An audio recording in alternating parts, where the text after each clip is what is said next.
Hello, you are watching episode 48 of Women of the Future. Today we will take up the subject of women helping women. If you consider yourself to be progressive and if you have some interest in spirituality, I invite you to spend the next half hour with us. In today's episode, we will be looking at females coming to the assistance of other women for whatever reason, and we'll also look at why we do not assist other women when something within us compels us to do so. Sister Denise is with me in the studio today, and on your behalf I wish her a very warm welcome. Thank you. Sister Denise, women helping women. Before we get to the topic itself, I think that many a woman watching you right now has experienced the converse, where she's been in situations where she expected assistance from her sisters, members of her family, friends and colleagues, and the opposite occurred and caused her much sorrow. Yes, unfortunately that is an attribute of the patriarchal woman. I've used this expression a few times, and the patriarchal woman will act against other women so that the status quo and all kinds of social attitudes that are stacked against women in general can be maintained. And this is something that I think the women of the future will not be experiencing. What compels a woman, Sister Denise, to stand in the way of another woman? What is it about the female psyche that does that stoops so low? To stand in the way of another woman is a different thing than what we were talking about just now. But I think that the patriarchal system has made it such that if a woman is looking for parity, she has to be 10 times better than the equivalent men. So it forces women into a position of unrealistic competition with each other. And then when you have that, it's not a level playing field. And so women who may not have the capacities, but definitely have the ambition and the desire, they will, instead of competing in a fair manner, they will just get rid of the competition. And it's very often mentioned, you know, that women do this, and I think that men do it very much. But you never hear it said about men. And I think it's all part of the social attitudes that like to find something wrong with women to prove that women are somehow substandard. And women who do this, in a way, fall into that trap. The whole thing of manipulation, of doing things in an underhanded way and so on, because women do operate from the more subtle, the more internal, the more sort of round the back way, and so she may become very good at opening up the way for herself by just getting rid of other women. The woman is given an opportunity in very, very small numbers in the patriarchal society to rise to a position of interest. Because such a small number is given that opportunity, it makes the sort of the competition all that much more fierce and worse. So it's a very artificial situation that's been used to create stereotypes and generalization about women. Okay. There is a feeling among some women that if she comes to the assistance of another woman, she, the helper, will be left behind, and the woman she helps will go ahead. And that can't happen. If you help another woman forward, and you're left behind, what's wrong? There's something within human nature that propels ourselves to go ahead rather than someone else. That's true, but you know, if you're a humanitarian and if you see specialities and talents and possibilities in another person, and you have greatness of spirit, magnanimity, you'll do it. Of course, not that many people have it, but an aspect or the attribute of magnanimity is a very, very fine quality. And you know, in the laws of spirituality, it says that when you put someone forward, it doesn't mean that you fall back. It means that you yourself go forward. And if you know that law and you apply that law, it means that what seems to be the case is not necessarily the case. It takes an exceptional woman to promote another woman, and by that I mean promote socially, promote domestically, promote vocationally, especially that, where the competition is very fierce. It takes an exceptional woman to do that. It's not the norm. No, it's not the norm, but I think the women of the future is not the norm. Okay. And choose to be a woman of the future who operates according to these laws, which I just mentioned. You bring someone forward, you're not going to fall back. It's karmically going to carry you forward. So you don't have to worry. And what also happens very much is you get women who mentor younger women and really open up the way for them, show them the ropes, teach them, you know, what to do. Because to convey and share your experience, to convey and share your experience is to give a legacy to those who are coming after you. And that is, again, a matter of magnanimity, greatness, and that is really the sign of a future-oriented woman. How does a mentor and mentee come together? I really like this idea of mentorship because it creates a healthy sense of community.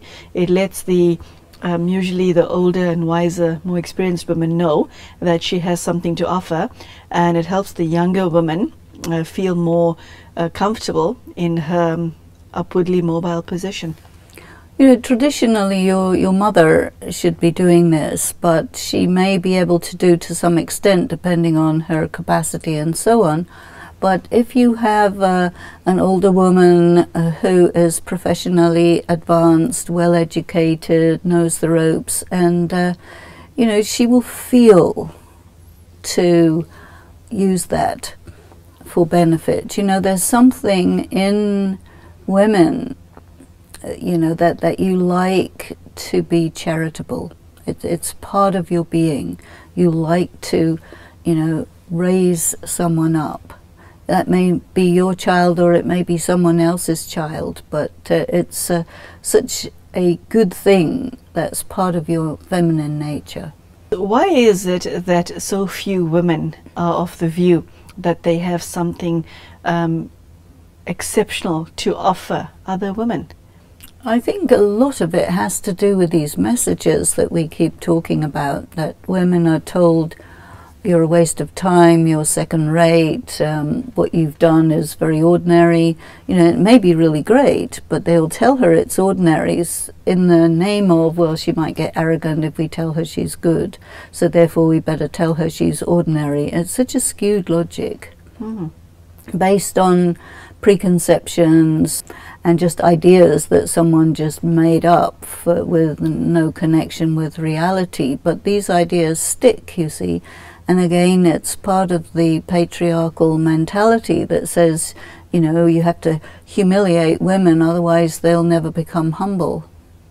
Sister Denise, I once heard this very lovely story of a woman living somewhere in the Northern Hemisphere who was very successful at her corporate job. And then she reached a stage in her life where she found that she was feeling extremely empty. So she quit her six-figure salary job, went to one of the inner city schools where there is a very high level of crime, domestic violence, unemployment, you know, the works, as far as that community was concerned. And then chose to be I think a maths teacher at a fraction of her salary. And she said to the person interviewing her that that was the most fulfilled and happiest that she's ever been. And felt a very warm feeling in my heart when I read the story. Yeah, it's very beautiful because you see the materialistic world we live in says, do everything for yourself, take as much as you can, and then you will be happy. So people go along and do that, and they find, I'm not happy. Spiritual law says happiness is a byproduct of doing something for the benefit of somebody else. So, well, hold on. Say that again. Happiness is a byproduct of doing something for somebody else, for somebody else's benefit. Oh, my goodness, Sister Denise. There are millions of people on the planet who are in hot pursuit of happiness directly. And you are saying, take the garden route? What I'm saying is that when you do something for yourself, when you get something, you try to fulfill your desires, that will not make you happy, because it will make you feel good for a short time. That's the thing. But if you really want happiness, long-term happiness, it is a byproduct of charitable, beneficial, kind actions that you do for the benefit of other people. That's a law.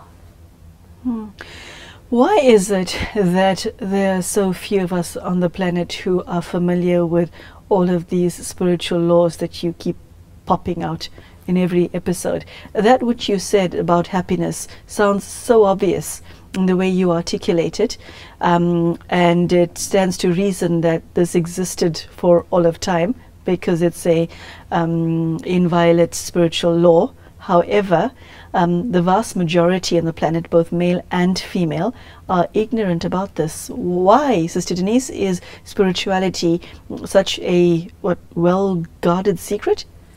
Well, it's such a well-guarded secret is because if it were not well-guarded secret, the whole system of the material paradigm would collapse immediately. So there's benefit in ignorance? Well, in that sense, if you want to maintain the illusion of materialism, you better keep spirituality on the back burner. But once the system of materialism starts to fall apart, it doesn't have the strength to hold itself together, and then spirituality comes through. It's like a pendulum swing between, you know, one extreme you have materialism, then when that time's over it goes towards the other way, and there's spirituality. Okay, tell us about altruism. Altruism is to give importance to the other, but there's another spiritual law about that which says that it's not possible for a person to be altruistic, because whatever a person does for somebody else, you will benefit.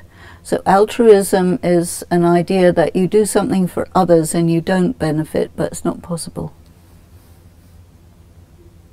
But one should promote and assist others anyway.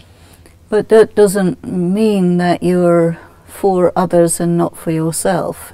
Again, let's go back to the other law, which says that happiness is a byproduct of actions that you do which are based in charitable inclinations and actions which are designed for the benefit of others, and you will benefit even though you're not trying to, but you will. Okay, so Sister Denise, you've brought in the law of karma here very eloquently, I must say. So what you are saying is that the reason that women do not help other women as often as they should is they do not see the benefit they themselves derive from it. Am I missing the point totally? The reason women do not help other women is because they're penalized for it by the patriarchal society. Okay, so help us with one of these mind-blowingly simple adages that you keep whooping out of your extremely well-stocked arsenal, spiritual arsenal, and guide the viewer onto the right way of being? Why don't you? The messages from the patriarchal society will come at you from all sides and unexpectedly and so on, and sometimes with a great shock. And so then you have to be prepared for them.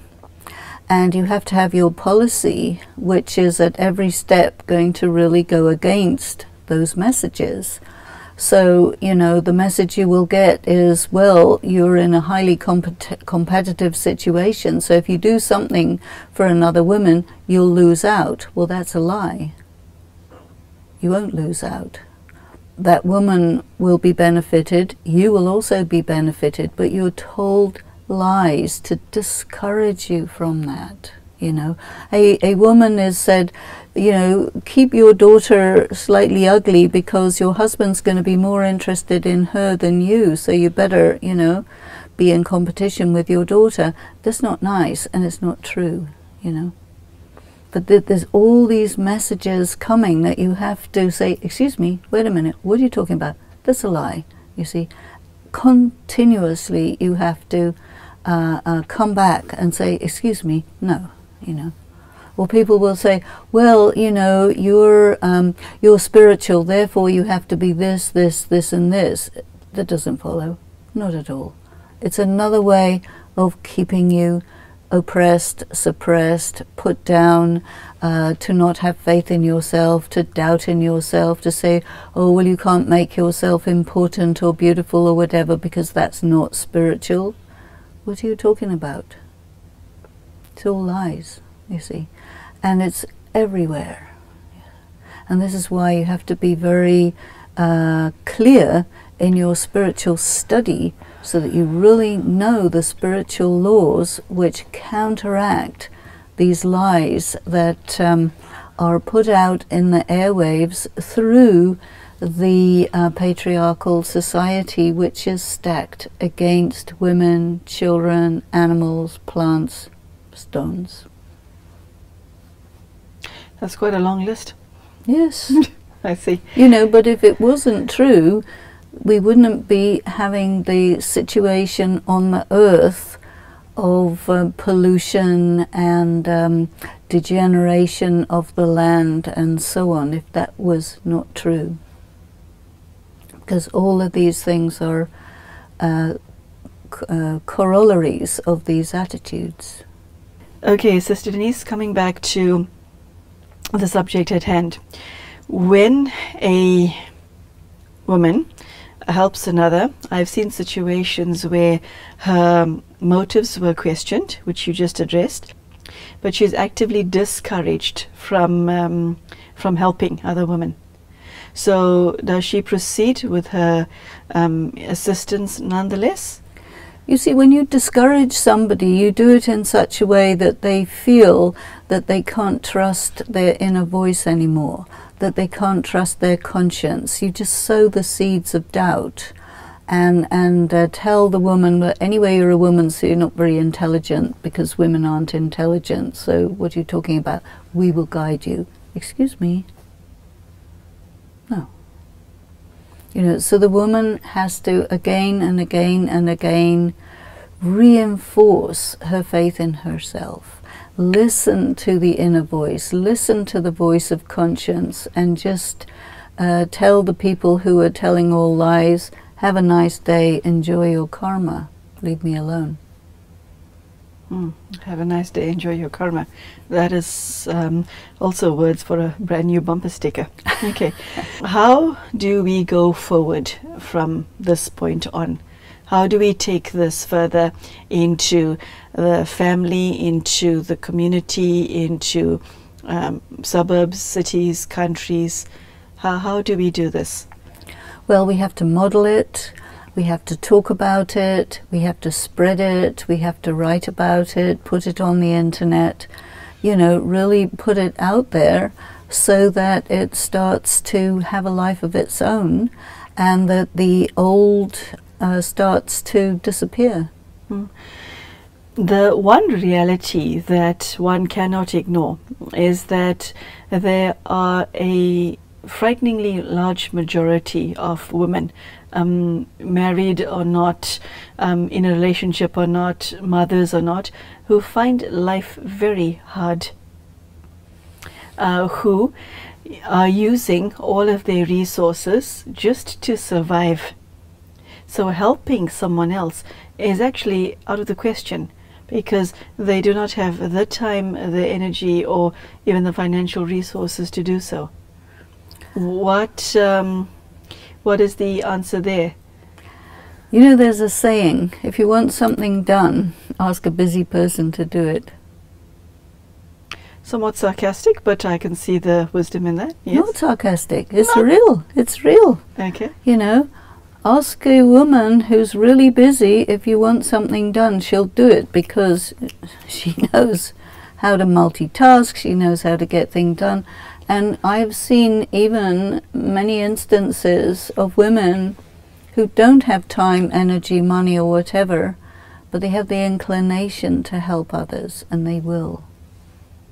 Okay, so it's got nothing to do with any of those factors that I've just mentioned. There must be something within your spirit. Yeah, I think those factors can be cited in like an excuse, but you know, if you want to help someone, if that's your way, you will. Whenever you see a need, you'll fulfill it, just like part of your day, you know.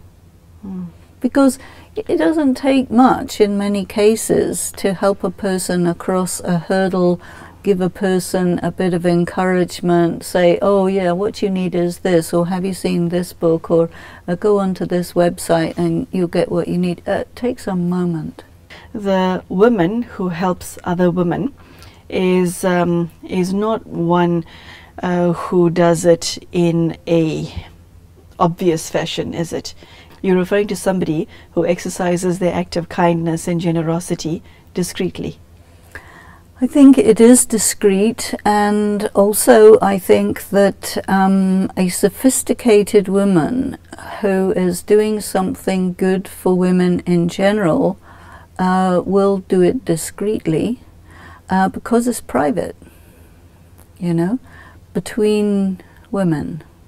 And in a world which is very often hostile, adversarial, and difficult, so it is proper to be discreet. Yeah. Before we end today's episode, I would like to ask you how God fits into this particular picture. Sister Denise, does God help women? God loves women. Why? Because they're pure, clean, innocent, because they love God in general more. You find across the world, regardless of the religion, it's usually the women who actually perform the rites of religion and the men who hold the offices but don't necessarily fulfill the spiritual principles. And God also loves women because women are given a second-class position. God will actually see to it that women are given a great deal of support, encouragement, education, inspiration. So if you are a woman, just turn your attention to God and that energy is right there with you. God also really doesn't like how much women are suffering, abused, improperly treated, because God is very much a balancer. And at the moment the world is skewed towards the masculine, and God will give energy to the feminine to bring it back into balance. That's a beautiful sentiment. How does he do that? He's a mysterious. Okay, on that cryptic note, we bring an end to today's episode. There you go, women helping women. Does this title have any relevance in your life? Do you find yourself in a position where you wish you could have the support and assistance of the women around you, irrespective of your age, where you are in your life, your vocation, etc.? Are you in a position where you can help other women? This is a question that Sister Denise and I would like to leave with you this afternoon.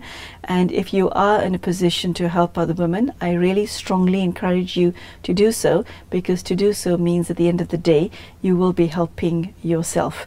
And I really love the note that Sister Denise ended today's talk on. She says that God particularly loves women and wishes to redress the imbalance in our society that weighs too heavily in favor of men. So I thank you for joining us this half hour, and I trust that we will meet again soon. Take care. Cheers.